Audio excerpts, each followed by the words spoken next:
Seorang anak menangis saat diayun-ayun ke udara. Tiba-tiba pria ini datang menendang bapak si anak. Lalu dia menggendong anak ini. Semua orang kaget melihat apa yang terjadi. Setelah itu, mereka berdua berbicara di depan toilet. Gadis ini menanyakan mengapa dia menendang bapak tadi, padahal dia sedang bermain sama anaknya. Kemudian pria ini bilang, bapak itu tidak memiliki otak, mengayun anaknya sampai menangis. Dia sangat perhatian sama anak-anak dan takut kalau anak itu sampai terpleset dan jatuh. Gadis ini juga menanyakan apa pekerjaannya dan apakah dia sudah menikah. Lalu pria ini menjawab bahwa dia seorang agen dan saat ini belum berpikir untuk menikah. Si gadis rupanya suka dengan pria ini. Dia juga mengungkapkan perasaannya kepada si pria dan dia akan membatalkan perjodohan yang diatur oleh keluarganya. Pria ini menerima cinta si gadis dan mereka sepakat berpacaran. Keesokan harinya, di sebuah kantor jasa keamanan, Pak Manajer sedang melakukan briefing kepada para petugas keamanan. Tiba-tiba gadis ini mengatakan ada seorang pria yang akan melamar pekerjaan.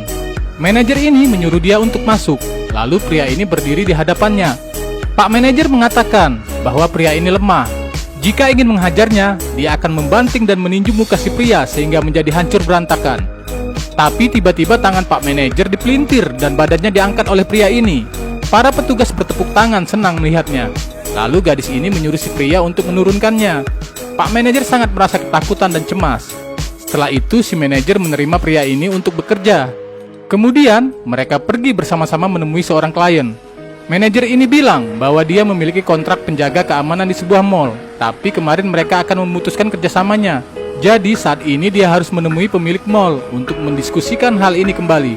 Mereka sampai di sebuah mall, lalu menuju ke area parkir. Saat mau menggunakan lift, ternyata liftnya mati. Kemudian mereka berjalan mencari eskavator.